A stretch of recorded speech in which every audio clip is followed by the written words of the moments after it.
memeluk hati yang lelah, berjalan di atas fitrah.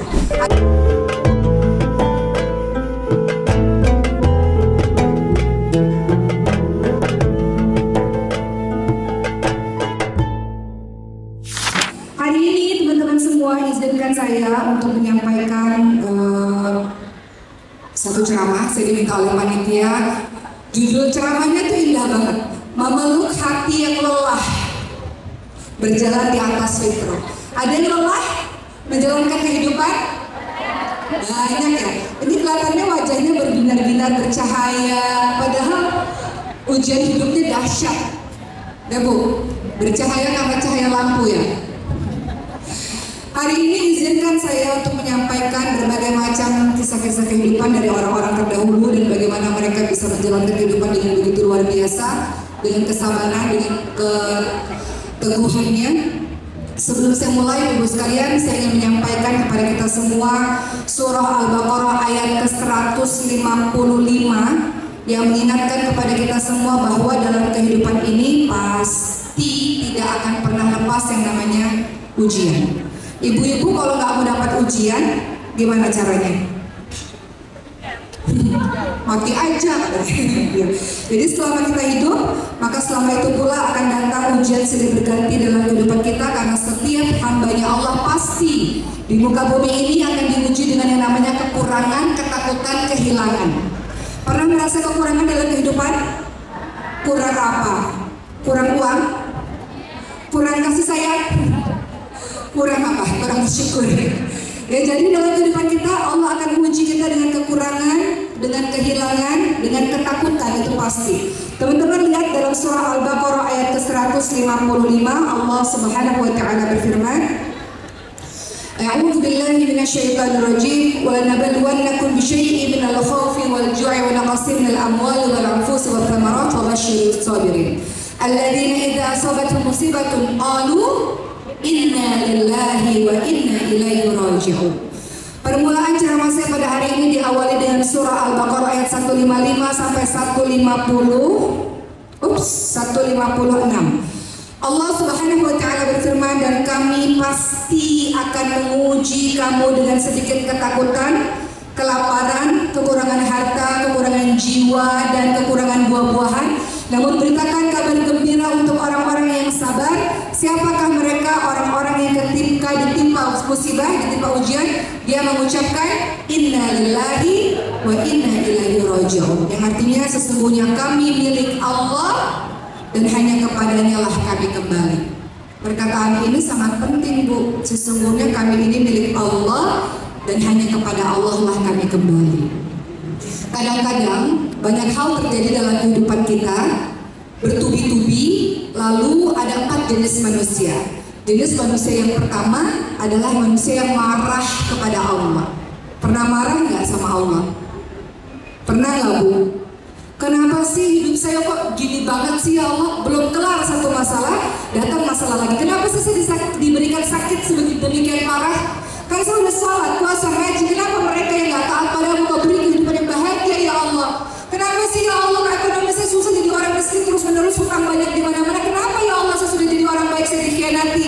Kenapa ya Allah saya disakiti? Pernah nggak nanya kenapa ya Allah harus saya? Pernah? Sebagian orang pernah mengalami itu. Saya pernah menyaksikan dengan mata kepala saya sendiri Bu. Beberapa tahun yang lalu saya pergi haji. Sekarang kan sebentar lagi masuk musim haji Ibu sekalian ya, dan para jemaah haji sudah berangkat. Insya Allah Bu, mohon doanya saya akan berangkat juga di tanggal 12 Juni, dan saya berdoa semoga ibu yang belum berangkat haji Allah panggil sebagai tamunya sebelum ajal menjemput kita. Haji itu mudah nggak kira-kira Bu? Sekarang itu derajat udah 49 sampai 50 derajat panas. Haji itu disebut sebagai jihad fisabilillah karena dia berkorban, tidak hanya berkorban harta tapi berkorban jiwa dan badan, fisik. Karena haji itu beratnya luar biasa. Ibu-ibu yang pernah haji, beratnya luar biasa, jalannya berkilometer lelah. Maka disitulah banyak diuji kesabaran. Kita bisa lihat Bu, depan kepala mata kita ini, depan mata kepala kita, orang-orang yang marah-marah sama Allah tuh ada ibu-ibu sekalian. Beberapa tahun yang lalu saya melihat seseorang mengatakan, kenapa kok haji saya begini banget sih ya Allah? Semuanya serba susah. Haji itu susah ibu sekalian memang. Orang ngantri kamar mandi mungkin bisa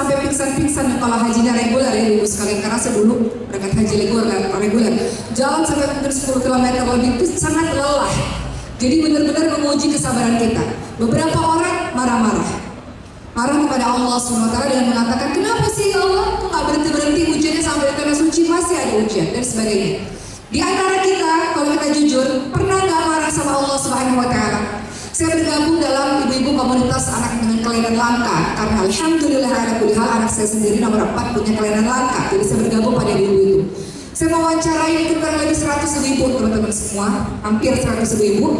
Dan sebagian dari mereka rata-rata ketika mendapatkan anak yang sindrom atau kelainan langka, awal-awal mereka, sebagian dari mereka sempat marah kepada Allah. Kenapa sih ya Allah, kenapa harus saya punya anak yang begini? Ada, dan ibu-ibu berkaca pada diri ibu sekalian, pernah nggak marah sama Allah di antara kita? Ada orang-orang yang marah sama Allah. Namun seiring berjalannya waktu, akhirnya alhamdulillah lama-lama sampai ke tingkat bersyukur, alhamdulillah mendapatkan ini semua yang tadinya marah sampai ke tingkat bersyukur, itu udah level tertinggi, bahwa melihat musibah sebagai rasa syukur yang luar biasa. Lewat ujian, lewat musibah, lewat hal-hal yang menyakitkan, melelahkan, kita belajar banyak hal. Tingkatan orang-orang itu apa aja? Pertama, orang-orang yang marah kepada Allah. Kenapa ya Allah? Kau lihat gak sih ya Allah apa yang aku dapatkan, apa yang aku terima? Berat sekali untukku ya Allah. Ada orang kedua, yaitu orang yang sabar. Ibu tahu sabar? Sabar itu artinya menahan. Sabar itu artinya menahan. Nanti kita akan banyak bahas sabar di sini. Sabar itu artinya menahan. Dia bisa teriak, dia bisa lawan, dia bisa merusak, tapi dia tahan, namanya sabar. Dan sabar ada 3, selalu saya katakan, sabar dalam menjalankan ketaatan. Jadi orang baik perlu sabar nggak Bu? Ibu bangun salat malam perlu sabar nggak? Istiqomah dengan Quran perlu sabar nggak? Sabar. Sabar menjauhi atau meninggalkan kemaksiatan. Sampai hari ini di antara kita ada yang masih terus berbuat maksiat dan dosa. Saya pun orang yang banyak dosa, jadi ibu sekalian. Meninggalkan dosa tidak mudah. Apalagi kalau itu sudah bertahun-tahun atau terlalu lama kita lakukan, tidak mudah, butuh namanya perjuangan. Butuh sabar dalam meninggalkan kemaksiatan. Ketiga, sabar dalam menghadapi ujian-ujiannya Allah Subhanahu Wa Taala yang nggak selesai-selesai. Memang begitu. Setelah ujian satu datang ujian berikutnya. Setelah ujian satu datang ujian berikutnya. Sampai kapan? Sampai seterusnya, sampai kita kembali kepada Allah Subhanahu Wa Taala. Ingat, ujian itu nggak cuma ujian kesedihan. Ujian juga berupa kebahagiaan. Ibu kaya ujian nggak? Ujian lewat harta itu bisa jadi harta itu jadi fitnah, rebutan waris misalnya, anak kakak adik, anak semuanya bertengkar gara-gara harta. Harta membuat kita jauh daripada Allah, mungkin bisa harta menjadi ujian. Kemudian popularitas atau jabatan, ujian nggak? Ujian. Makanya dalam surah Al-Anbiya 35 Allah Subhanahu Wa Taala berfirman, A'udzu billahi minasyaitonir rajim. Kullu nafsin dha'iqatul maut wa nabluukum bisyarri wa khairi fitnah wa ilaina turja'un. Semua yang bernyawa akan mati. Allah menguji kita kadang dengan kebaikan, kadang dengan keburukan, kadang dengan kebahagiaan, kadang dengan kesedihan. Allah uji kita kadang dengan tawa, kadang dengan air mata. Allah uji kita kadang dengan sakit, kadang dengan sehat, kadang dengan kaya, kadang dengan miskin. Jadi ujian semuanya berbentuk ujian. Yang lagi dikasih bagus, keluarganya sehat, kaya raya, bisnisnya lancar, kufur nikmat atau bersyukur. Ujian, ya kan teman-teman semua? Jadi ujian itu macam-macam. Bisa berupa kesedihan, bisa berupa kebahagiaan. Kembali dalam surah Al-Baqarah 155 sampai 156, Allah ingatkan pasti Allah akan mengujimu dalam keadaan kekurangan, ketakutan, kekurangan harta, jiwa dan buah-buahan. Ujian pasti datang kepada diri kita, pasti dalam setiap hidup manusia pasti ada ujian dahsyat. Dia harus dapat ujian dahsyat itu pasti untuk menaikkan levelnya. Makanya tingkatan berikutnya setelah dia marah terus sabar, ketiga dia ridha. Orang-orang yang ridha dalam menghadapi ujian-ujian Allah. Ibu tahu ridha apa artinya? Menerima ketetapan dari Allah, menerima takdir dari Allah Subhanahu Wa Taala. Bukankah setiap daun yang jatuh dari pohonnya Allah sudah takdirkan memang dia jatuh di jam itu, di waktu itu, di detik itu. Begitu pula apapun yang terjadi pada kehidupan kita, itu sudah semuanya atas izin dari Allah Subhanahu Wa Taala. Atas izin Allah, bahwa orang itu nyakitin kita, orang itu nipu kita, sehingga kita mendapatkan hal seperti ini, sudah menjadi takdir Allah. Lalu kamu gimana? Mau marah-marah sama Allah? Salah satu rukun iman adalah beriman kepada takdir Allah, kepada qadar dan qadar. Artinya engkau menerima apapun yang ditakdirkan oleh Allah semuanya adalah baik. Tidak ada takdir buruk. Semua takdir Allah baik. Hanya saja kepala kita yang kurang ilmu ini yang mengatakan bahwa itu takdir buruk. Semua takdir itu baik karena di dalamnya Allah ingin memberikan pelajaran bagi kita. Lewat Dia yang menyakiti kita, kita belajar sabar. Kita belajar untuk memaafkan. Kita belajar untuk punya hati yang lapang. Dia guru dalam kehidupan kita. Orang yang menyakitin kita, dia guru dalam kehidupan kita. Karena Dia kita jadi diri kita yang sekarang.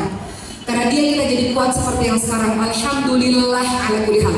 Makanya posisi tertinggi adalah ketika ada orang-orang tertimpa musibah, setelah marah, kemudian dia sabar, ridha. Ridha itu artinya gak ada rasa sakit sama sekali. Terserah Engkau ya Allah, semua yang Kau takdirkan adalah baik. Dalam surah Al-Baqarah 216 Engkau katakan ya Allah, wa asa takrahu syai'an wa khairu lakum wa asa tuhibbu syai'an wa syarrun lakum wallahu ya'lamu wa antum la ta'lamun.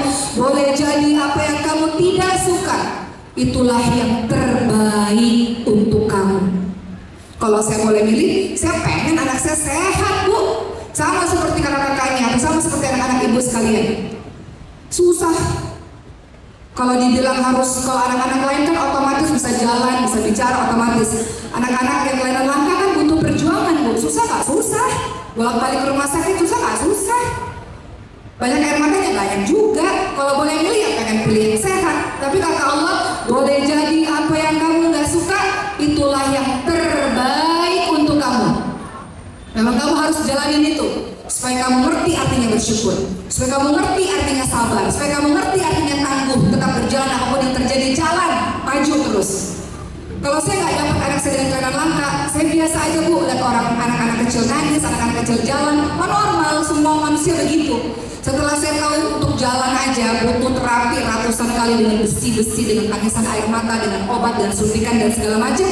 Akhirnya saya sadar betapa besar rasa syukur saya membuat manusia itu bergerak. Allah membuat manusia itu bergerak. Rasa syukurnya lebih dahsyat dibanding dulu ketika semua anak saya sehat.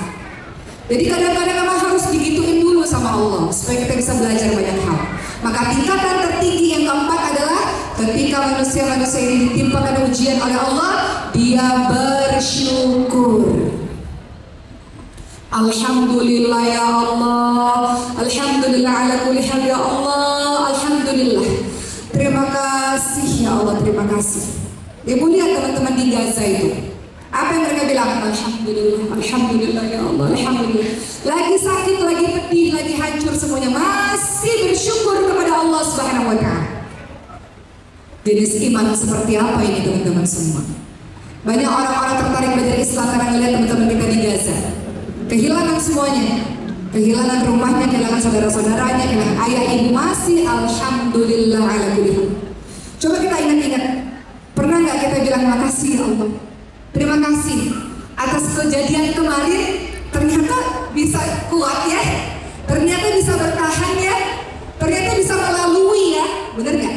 Waktu kita ngalamin kan kita nggak tahu bisa dilewatin nggak ya, kuat nggak ya, sanggup nggak ya, ternyata bisa kan, bisa dilalui kan.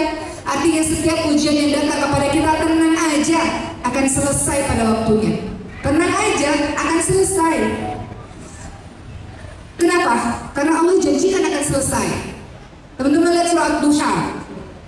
Beberapa hari terakhir ini banyak ceramah saya soal ini Bu, karena sebenarnya saya lagi menyemangati diri saya sendiri akan ujian yang datang silih berganti dalam kehidupan kita.